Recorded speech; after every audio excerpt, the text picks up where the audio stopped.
Welcome to our budget meeting hearing. Please rise for the Pledge of Allegiance.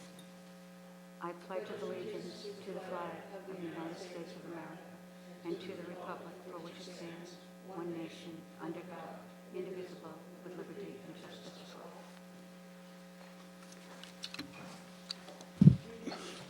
all. Loretta Flyer. Here. Jay. Scott Latham. Here. Sure. Here. Brian Tobin. Here. In the event of an emergency, visitors are advised that they may exit this room from the one side door which leads directly into the parking lot.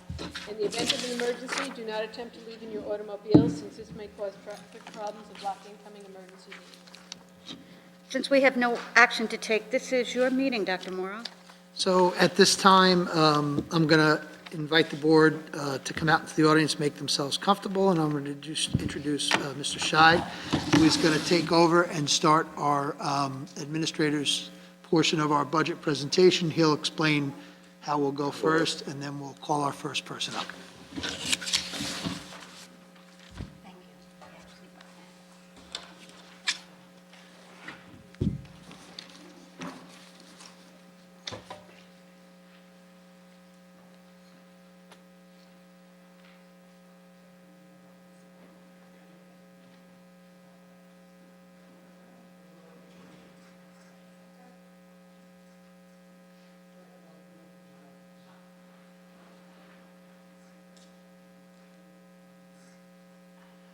Okay, good evening, everybody. It's my pleasure to present tonight. Mainly, we're going to deal with the administrators. We'll give a presentation on their particular area. And this has been a few months in the process of meeting and going through the numbers with Dr. Morrow and myself. And without further ado, we're going to start with administration with Mr. Dragone with facilities.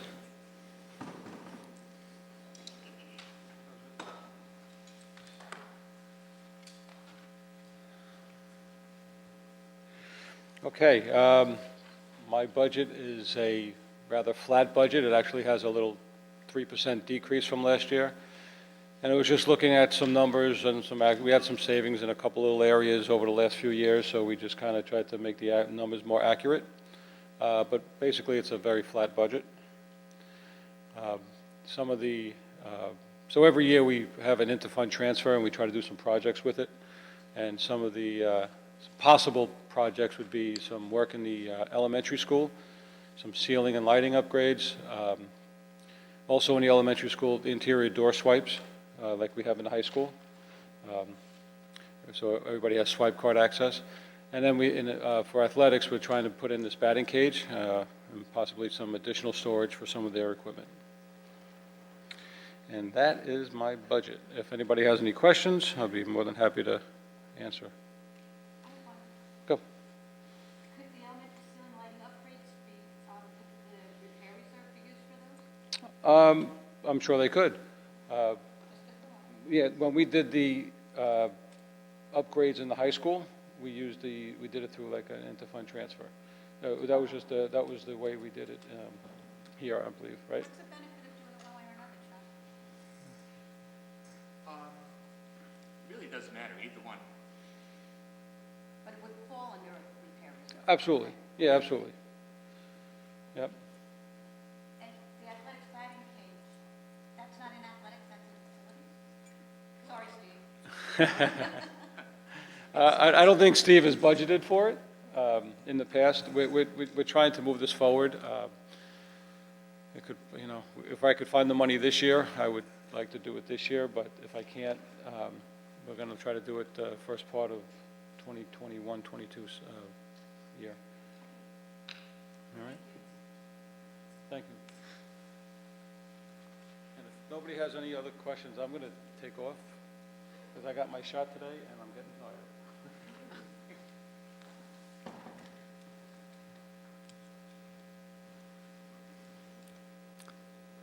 Okay, next up is Ms. O'Neill with the elementary budget. Hi, everybody. Mine is about as short as Anthony's. I did want to thank the board and actually the entire community for all the support this year. It's been an insane sort of year, and I know we're not done, but we really do appreciate everything that you've all done and that the community has done to support us, help us, and keep it going. We're very happy that our kids are in every day, even if we can't see their smiles on their mouths, we see it in their eyes. So I've remained or my budget's remained relatively flat. You'll see some increase in some textbook. We're looking into a new math textbook. The one we have really hasn't been meeting the needs of our students, so we're looking into another one. Other than that, all of our current programs are being maintained, and the elementary budget increase is 0.48%. Well, textbooks. Yeah. So basically, now we have Envision, and it's Pearson, and it's just not really meeting our needs. So we're looking into Go Math, which seems to be the most popular one that most other districts have. It seems to be, no program is going to meet every single, check every box, but the one we have really hasn't been for years. And we're spending so much time supplementing that it's really not worth purchasing it every year. So, any questions?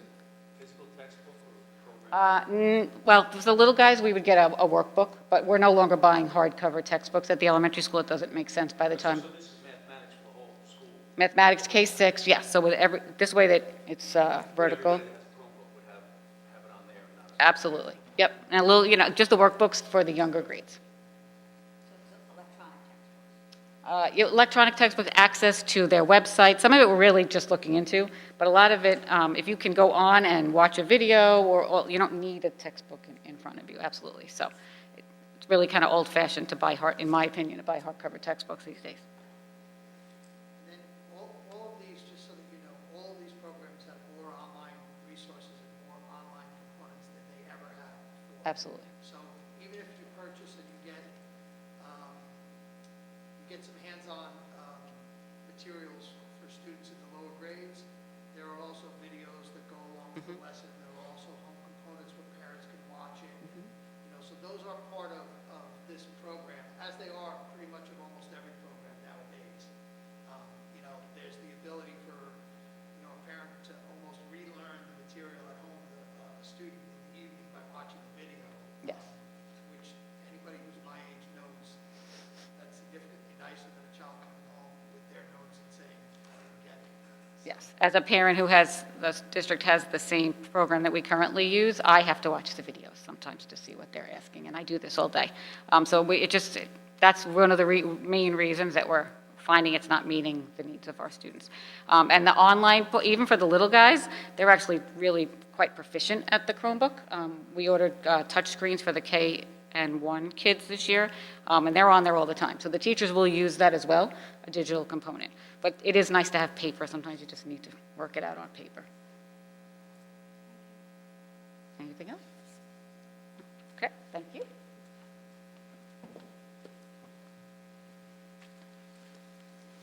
Great, thank you. Next is Mr. Rush with the secondary budget.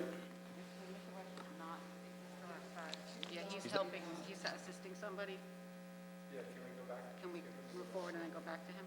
Go back to, okay. He's on his way down, we'll come back. Actually, jump that one. He went to replace Mr. Rush.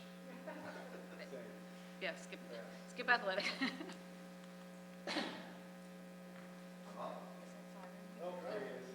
And that's not from us, no. No, we would have given you a heads up. Hey, everybody. We need some music. What an entrance, right? Hey, guys, how are you? All right. So, am I the first person to go? No. All right, so you're already welcomed. Great.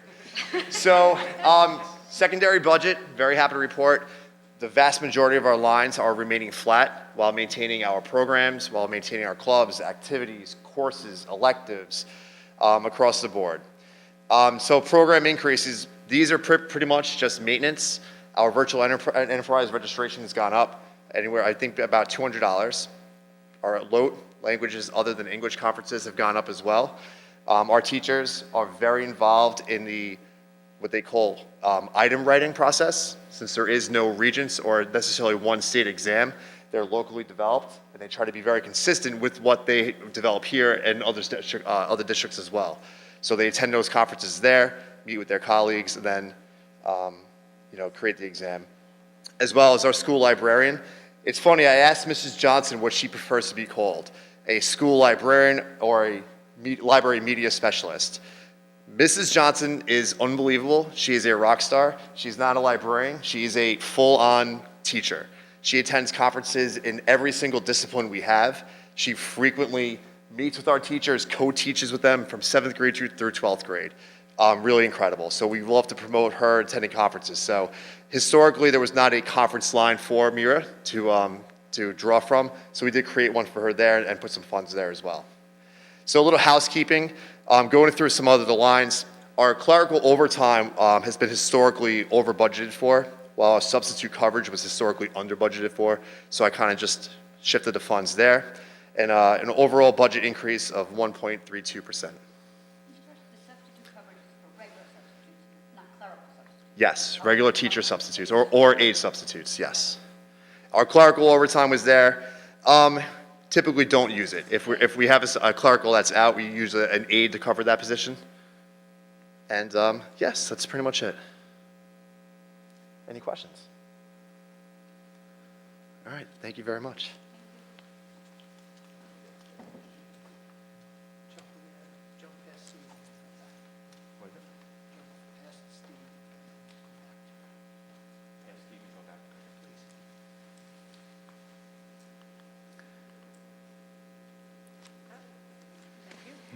Okay, next up is Dr. Simonetti with PPS. Hello, good evening. So in PPS, I have about 30 seconds of speaking. We have a not a significant, but an 8.7 decrease from last year, or this current year to next year. In special ed, yeah. It's a rarity. Fortunately,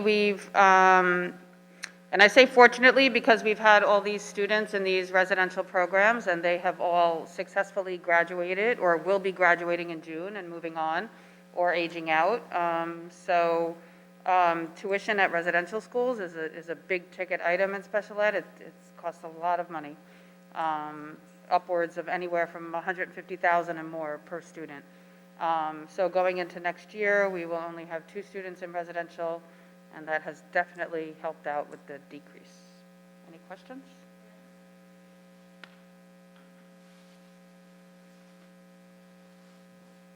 I think not. Okay, thank you.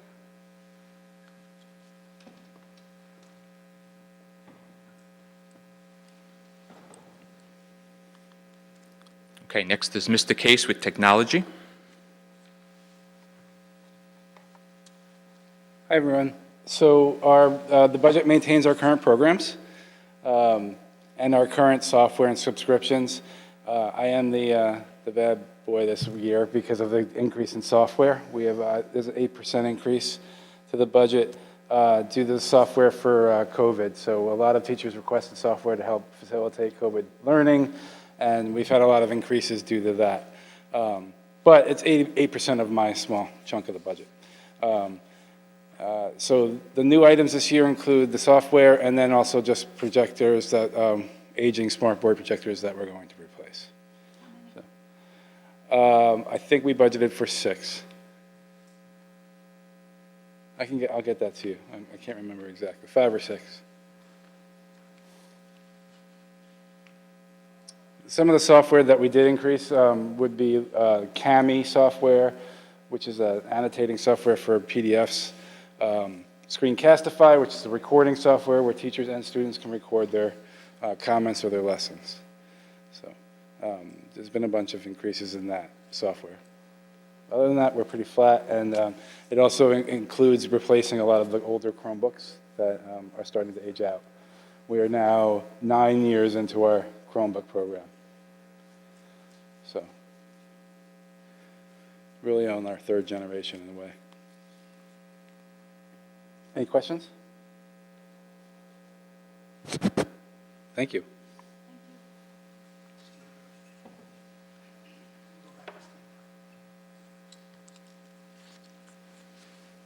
Okay, next is Mr. Flanagan with athletics.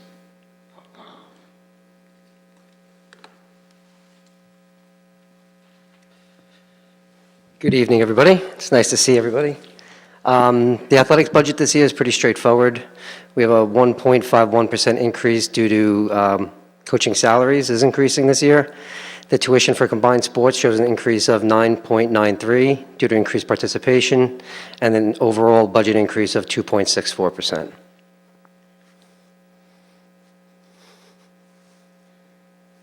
That's pretty much the meat of it. Any questions?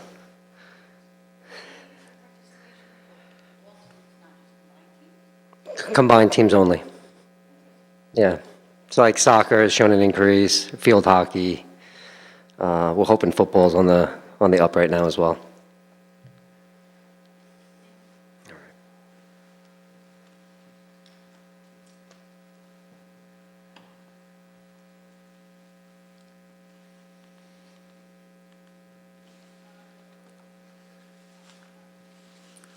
Okay, as you recall, last week we went over in detail the revenue section of the budget. Some numbers with the revenue, if you recall, with the tax levy increase at the tax cap limit, which is at 1.83%. The overall revenue budget right now is an increase of about 1.97%. And as you can tell, to me, that number, you can see it's very low. So now we have to lower the expenditure budget. As you see right now, we do still have a difference, meaning the expense budget is higher than the revenue budget. We have about $100,000 difference. Our plan is still to go back to the drawing board, and we're going to use more reserves. We're going to still look at some of the expenses to see if there's categories we can adjust, again, to try and come in under the tax cap. Correct, right now. When he says try, he means come in under the tax cap. That's what he meant. Within the cap. We've already looked at numerous different things, and it's going to be something that's very manageable.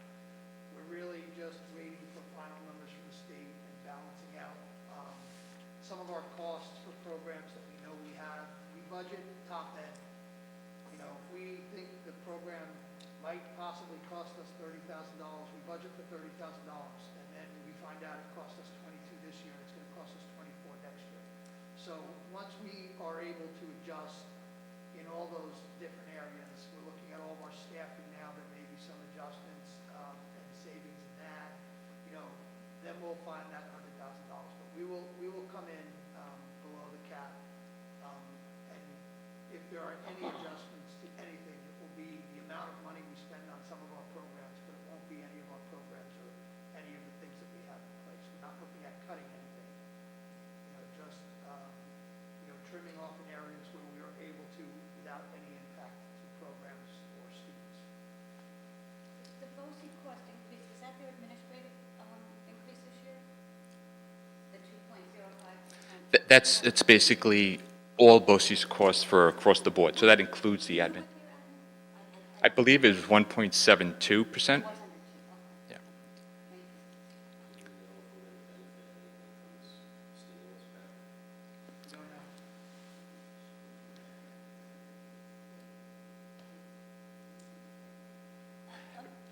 Explain to Mr. Tobin, so if you would explain again how the funding from the state is going to change. So what happened was What was called something received, different switch. in past years and in this year, we would have received approximately, let's say, $2 million from the state for our state aid, our foundation aid, our straight aid that we get based on the number of students we have. It's really a little bit lower than that, but that's an easy number for me to give this example for.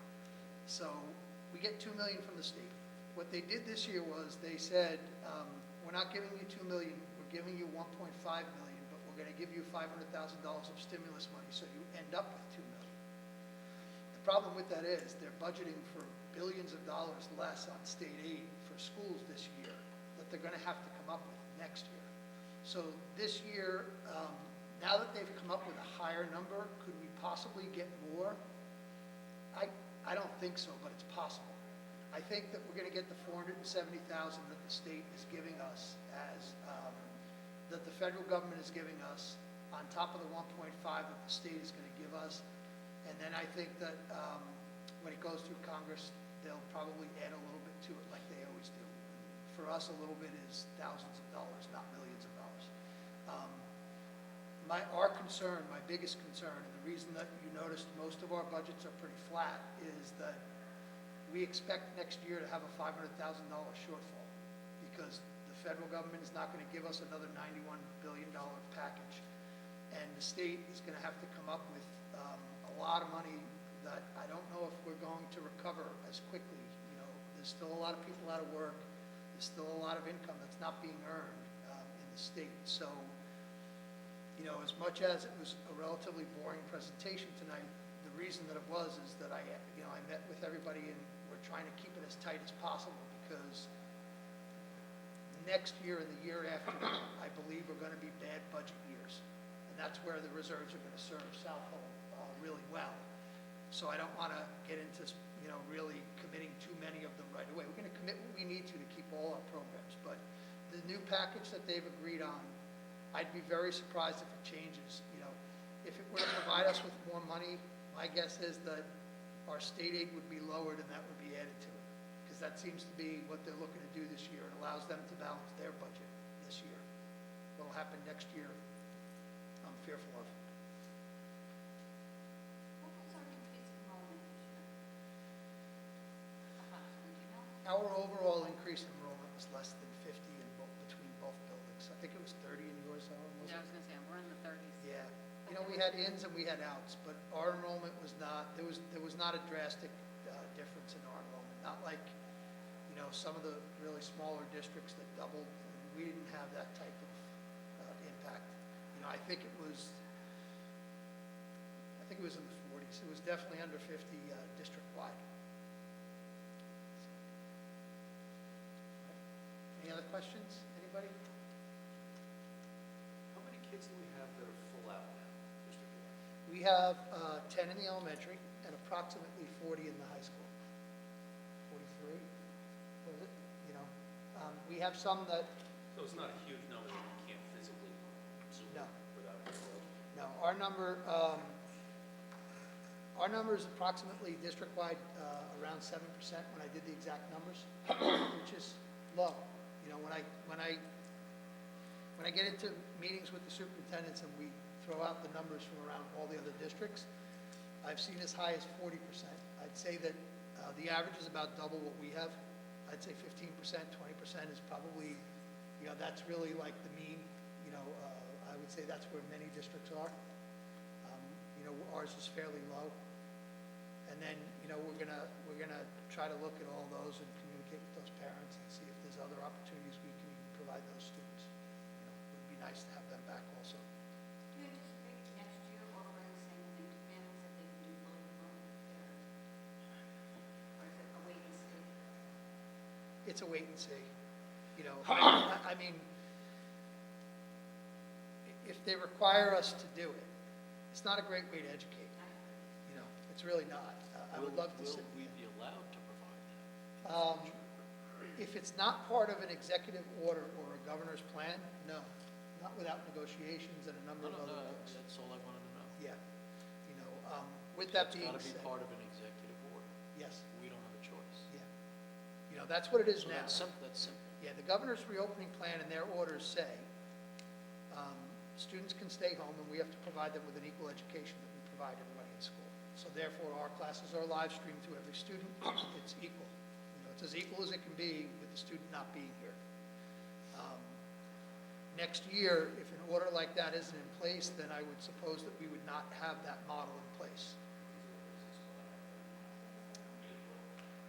It's actually part of the reopening direction that we were given. The order says we have to follow the reopening plan. So I don't know.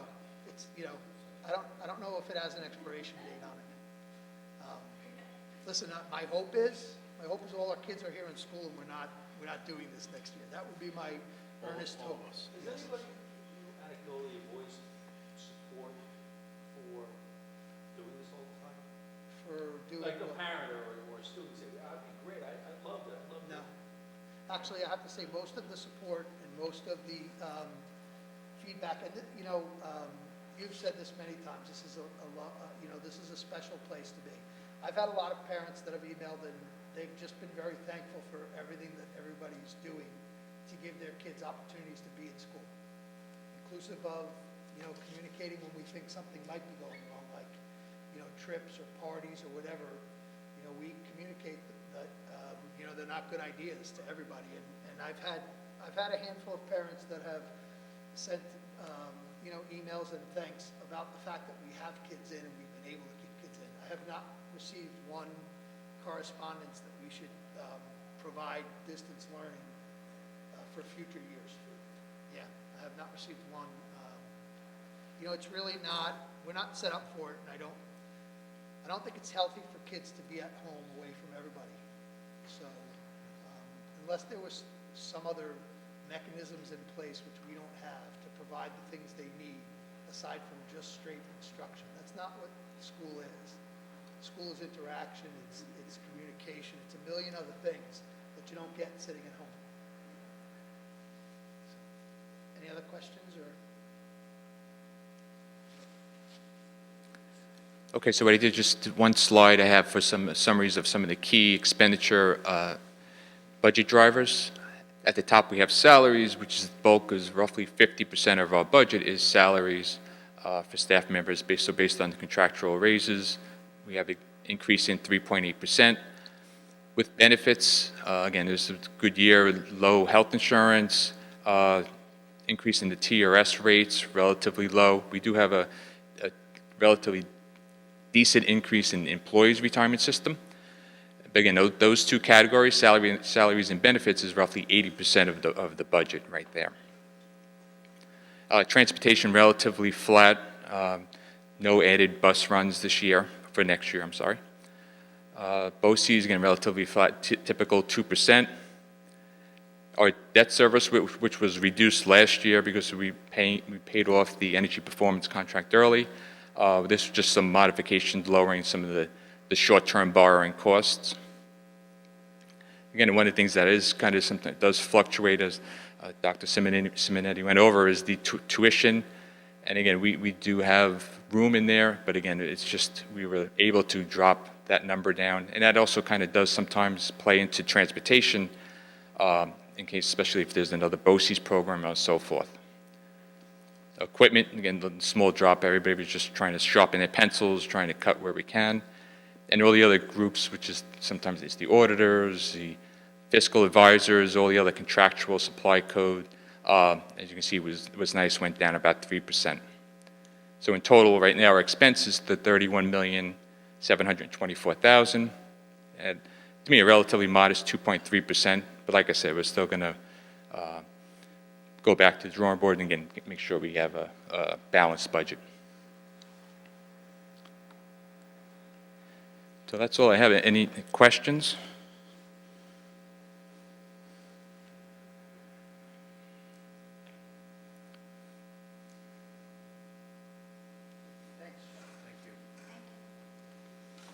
Thank you.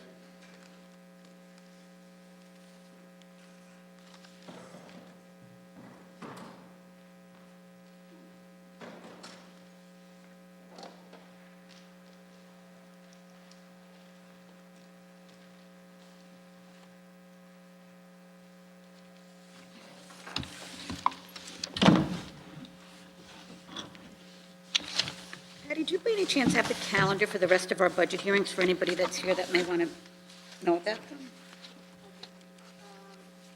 I think they were on last week's.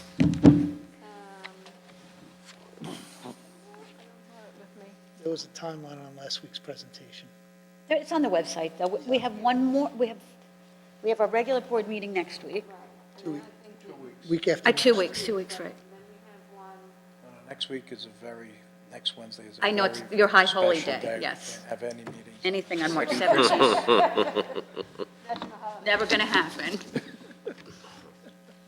So we have one more budget hearing, I think, before we adopt. Yes. Okay. And we still haven't heard if the voting is going to be in person or mailed. They made that, or they'd have to make it that it wasn't in person. Why don't you share, you want me to share what came out of your last meeting about a combination? From what I understand, the budget vote will be in person like it was in 2019. But I believe that they are are going to possibly adjust the absentee ballot reasons. For one, if somebody, is concerned with COVID, that Just they not can comfortable request an going. absentee ballot to vote. But as far as we've been told, it's all in person. They're going to have to make that decision fairly soon in order Yeah. for you guys to, Yeah. yeah. So we had our meeting, the weeks are going by so fast, like 2 weeks ago, and that's what we were told, that it is in person and, to prepare like any other year. They have not sent us as a district a final decision, but the fact that, they had national voting in person, I'd be highly surprised if we don't have it in person. And that was an executive order last year anyway, wasn't it? Yes. Yeah. And, many of those privileges have been taken away, like the executive orders cannot come out now like they did in past years. Well, he doesn't have that power any longer. Yeah. So, Oops, again, listen, all the evidence. not going to go there. All evidence would lead, they're going to create like I'm fearful of COVID, or I have a health issue and I need an absentee ballot, and that will be approved pretty much automatically, I think, without any evidence. And then I think the rest is going to be on location. That's what they've been pointing at. And based on the fact that we did the national elections pretty much the same way, I think that's where we're going to end up. So. Thank you all for presenting. It's very informative. I do have the line-by-line one, but, Mr. Scheid, the font is so small this year. It gets smaller and smaller. Saving money. Or my vision's getting worse and worse. Saving money. We've been cutting back. I Things are guess. tight. We're up against it. Yeah, that must be it.